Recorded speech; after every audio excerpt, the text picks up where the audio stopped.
Welcome to Lecture 10 of Biology 121, Human Biology and Evolution. This is our last lecture of the semester. Last time we discussed the first member of our genus, the genus Homo. We called that Homo erectus, and we looked at special features of these early humans. We also mentioned many different types of archaic human groups who all went extinct eventually. And we ended lecture talking about how modern humans started coming out of Africa about 90,000 years ago and coming into contact with archaic groups that lived all over Europe and Asia at that time. So today we're going to evaluate what might have happened when modern humans and archaic humans met one another. And we're going to see some special features of the culture that modern humans may have benefited from in the evolutionary competition to live in all of these different places around the earth. Then we will end lecture today by evaluating two different hypotheses that explain how modern humans may have displaced archaic human groups. Modern humans had special powers, such that upon their arrival, new artifacts began to appear in the archaeological record.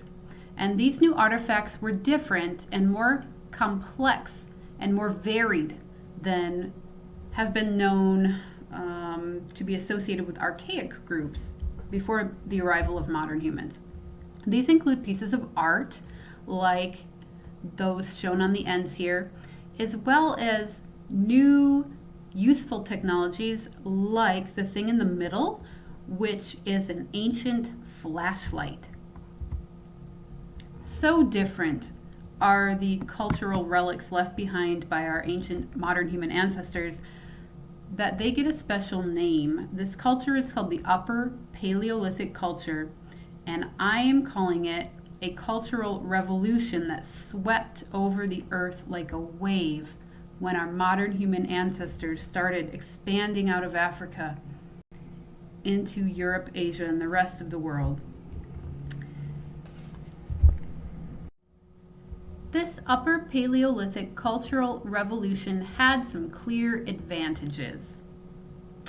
One was the paleo diet of modern humans, which relied on a broader diversity of foods and allowed more consistent, high-quality meals than we think existed among archaic groups. And here is some evidence of that.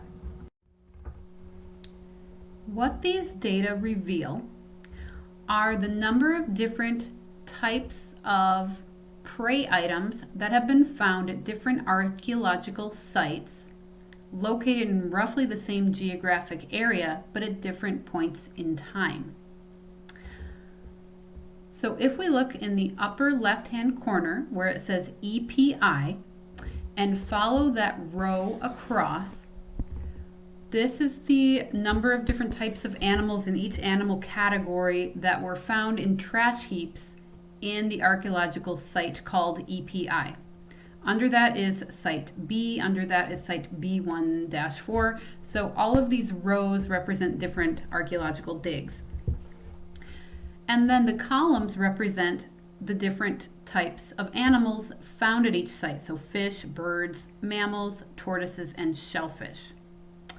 Eventually, if you go down, there's a red line that separates the Upper Paleolithic culture sites on top versus the archaic sites that predate that on the bottom.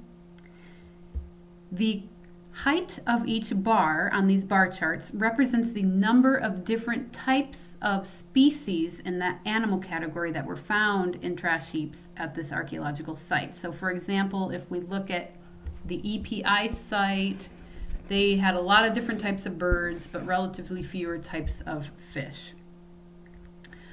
What I'm hoping you will see in this data is that archaic groups that existed in this area, this geographic area on a map.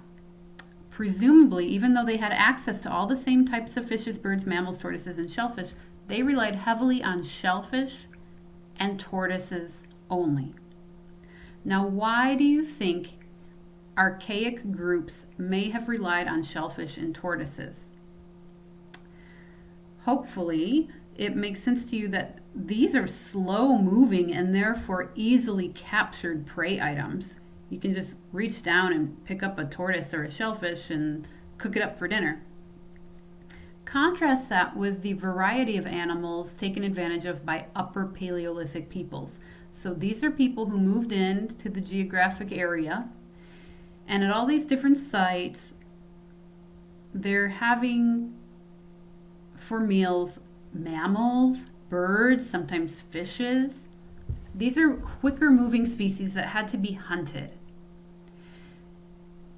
And so we see this in the types of animals that they were eating. The Upper Paleolithic peoples they had a more varied diet, and that is taken as evidence that their meals were probably more consistently high quality than archaic groups living in the same locations.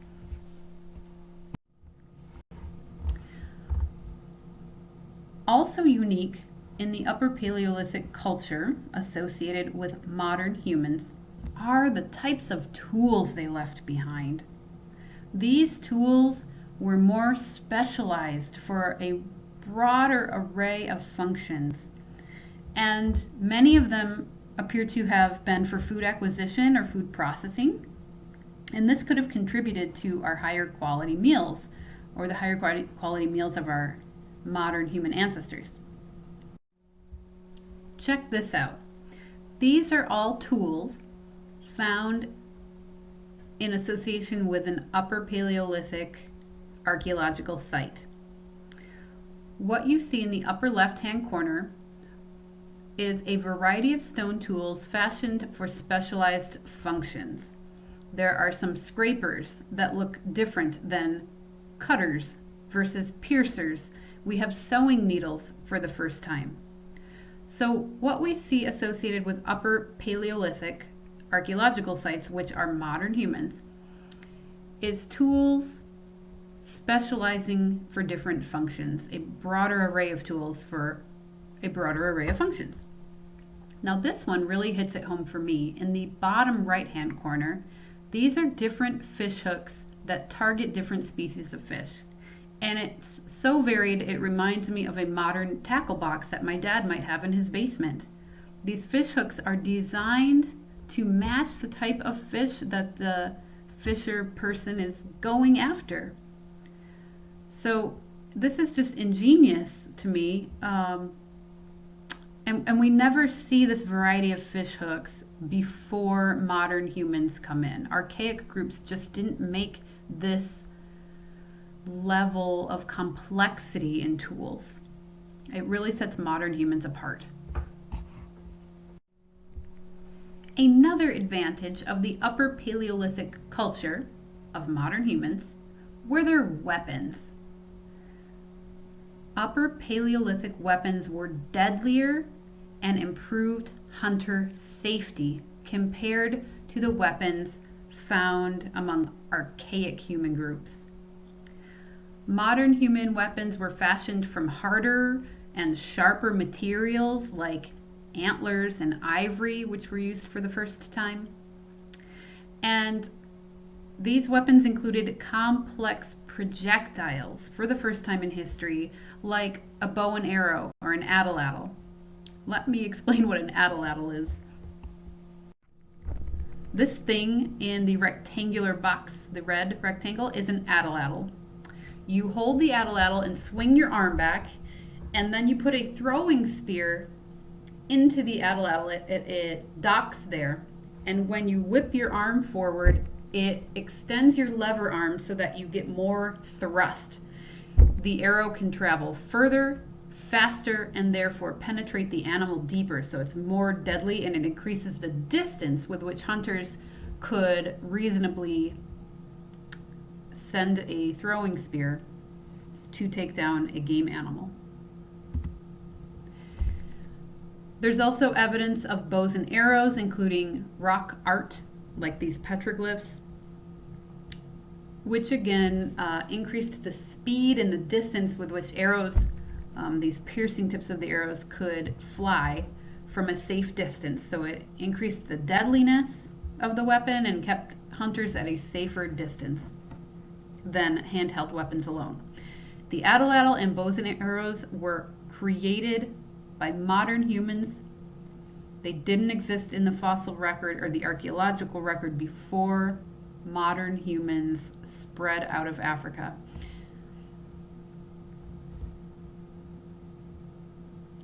The point is that archaic human groups that pre-existed moderns in these locations throughout Asia and Europe, they had access to all of these same supplies, these raw materials, like to make an atlatl, but they didn't think to make it. Only modern humans thought to make the tool, and that may have been an advantage.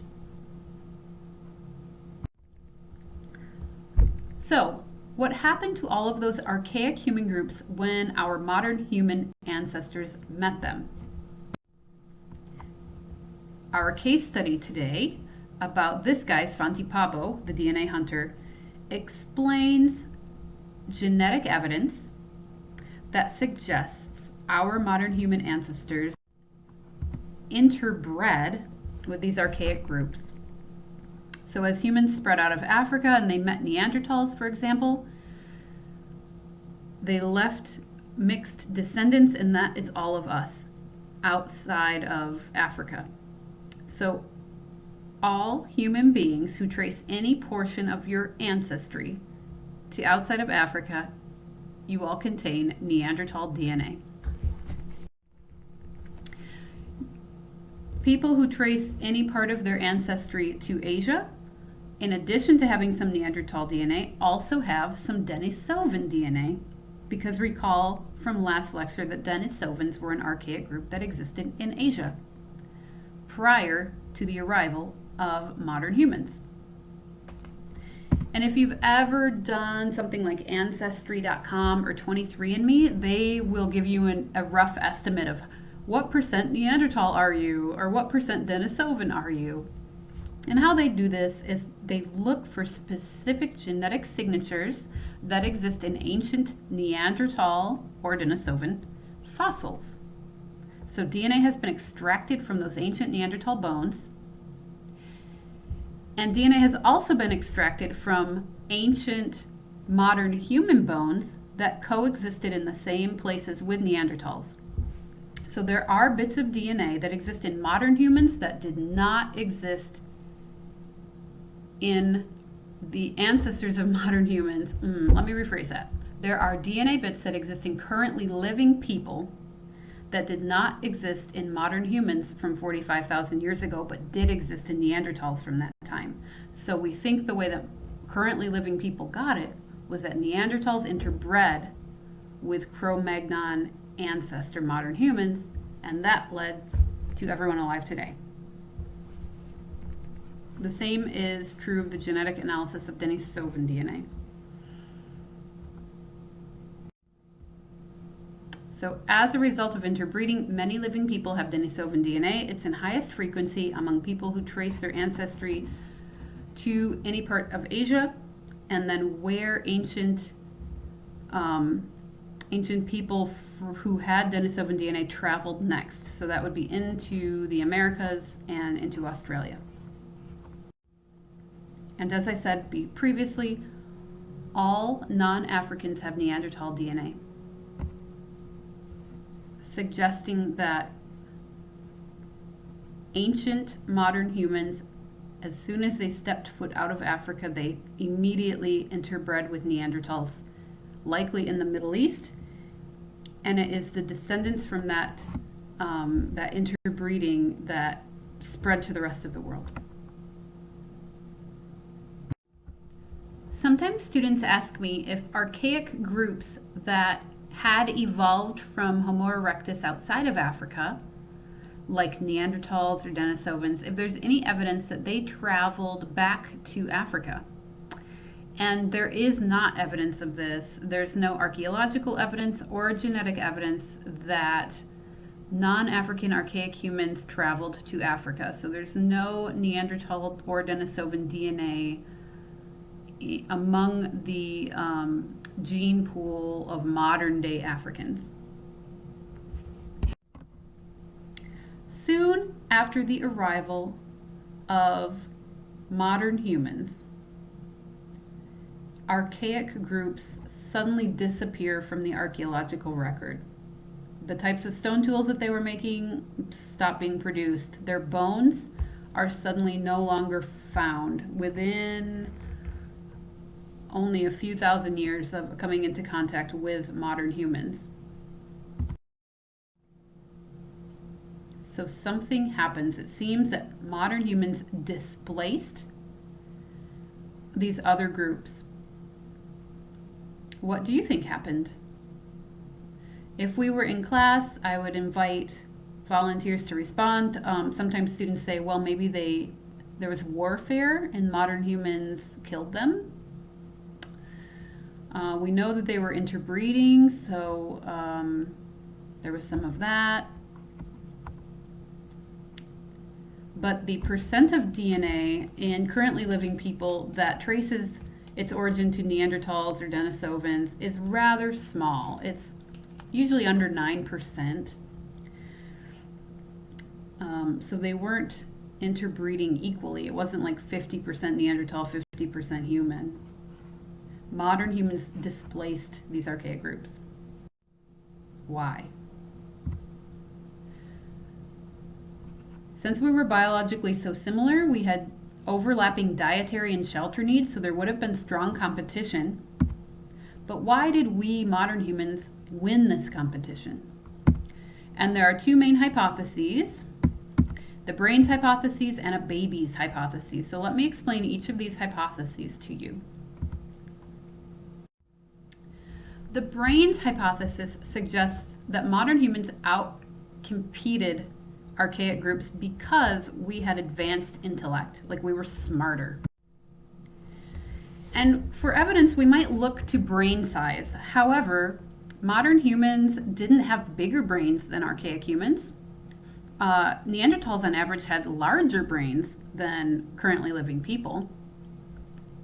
However, the structure of the brains is very different. In modern humans, that's us, we have larger temporal and parietal lobes, and these regions in the brain are known to aid in language interpretation and vocabulary memorization. So we may have a language-related intellectual advantage over archaics. It's possible. Here in the image in red, that is a Neanderthal brain. In blue, it's a modern human brain, and you can see they're roughly the same volume, but they're shaped differently. The modern human brain looks more bulbous because of those enlarged parietal and temporal regions. So maybe our brains weren't any bigger, but perhaps they behaved differently. They gave us different styles of intellect. Maybe we were better at language or vocabulary memorization. Maybe we were better at coordinating with one another because of our verbal acuity or planning ahead. Maybe this upper Paleolithic technology, which was clearly advanced, it required learning and training. So perhaps we were better capable of passing knowledge down from parents to children. Maybe that was our advantage.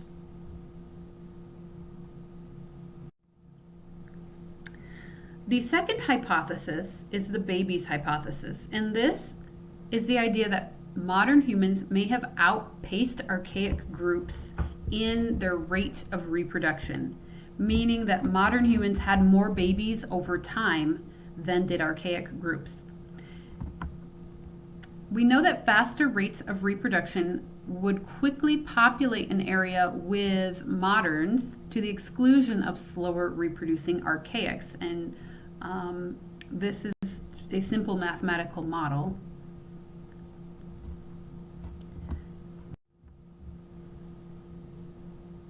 one attribute of the modern human lifestyle that could have led to this outpacing of reproduction was if women were better fed.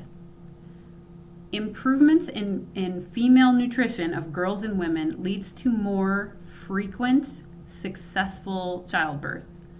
And a prerequisite to that is more frequent ovulation.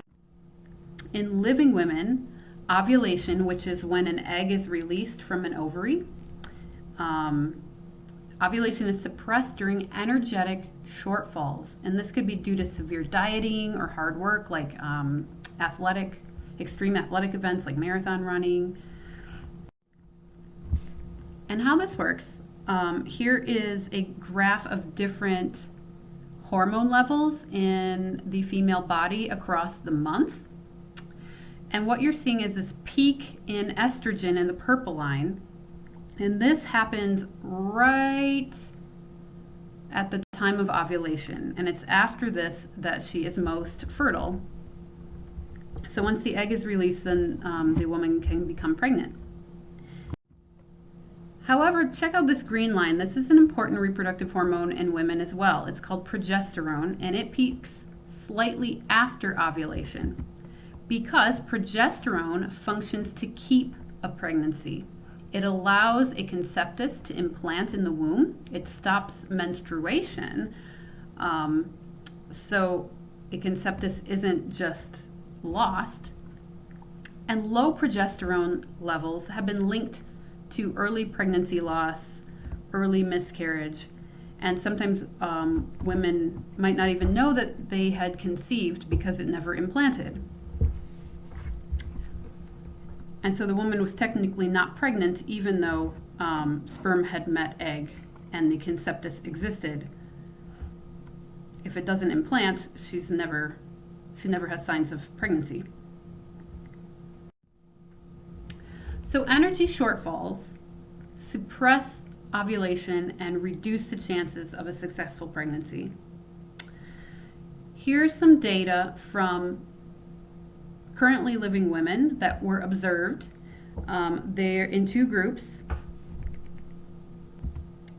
There's a moderate TEE, which is total energy expenditure.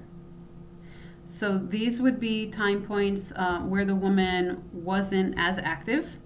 And you can compare the progesterone in her body to times where she was more active. She had high total energy expenditure. And what you learned on the previous slide about the relationship between progesterone and the ability for a woman's body to keep the pregnancy, which of these two women do you think would be most likely to have a baby? This one, with lower total energy expenditure. So if modern humans were able to feed their women more consistently or with better quality foods, then these women would have more children over time. Here's some more data that show differences in progesterone, but this one is linked to illnesses. These dots are the same woman in different parts of the year in Nepal. During the monsoon season, people suffer a lot of, they call them rainy season diseases. And to mount an immune response that's calorically expensive, so the immune system takes a lot of energy, like if you have a fever, you're burning a lot of calories. And as a result of this, during monsoon season, when women are more likely to be fighting off these infections, you see that she produces less progesterone, and therefore babies are less likely to be born 9 months after monsoon season.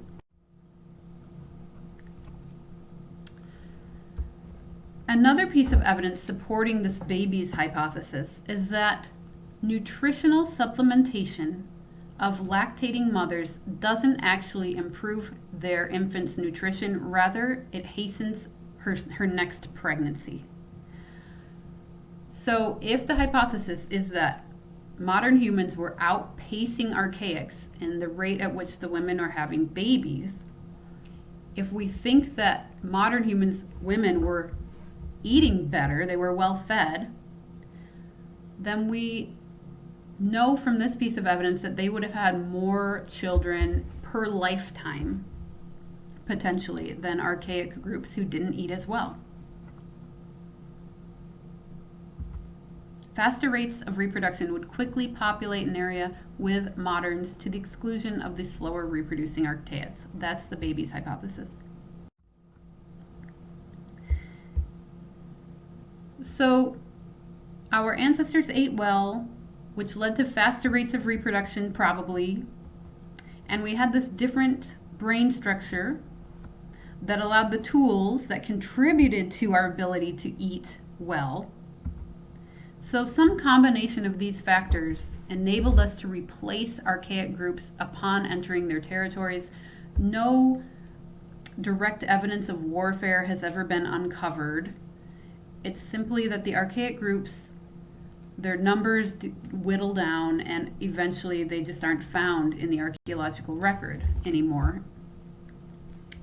So some combination of these factors likely led our modern human ancestors to outcompete the archaic groups that had already been there for thousands of years. That is the end of our class. Oh, except you still have lab. Please don't forget to complete lab 10 for points, because this is a lab course. And there are some extra credit opportunities in D2L. There's an online course review, which asks you questions about your preference of case studies, which helps me a lot. So I offer some extra credit for sharing with me your perspective, like which case studies were really interesting, which are boring and I should never use anymore. And then there is the MyPima reviews in mypima.pima.edu, and that's anonymous, and I will be able to see those next fall after the semester is long over. But in that you can rate me as a professor and also explain how this virtual environment went for you. And I get to read those comments, and that's been really helpful to me to redesign parts of my course. So if you could take a minute to leave that feedback, that'd be really helpful. And please be as critical as you want. It's anonymized, so I'll never know who typed what. And thanks for participating in the course. I hope you had a good time, and I wish you continued academic success and health and safety during this public health crisis. Bye, everyone.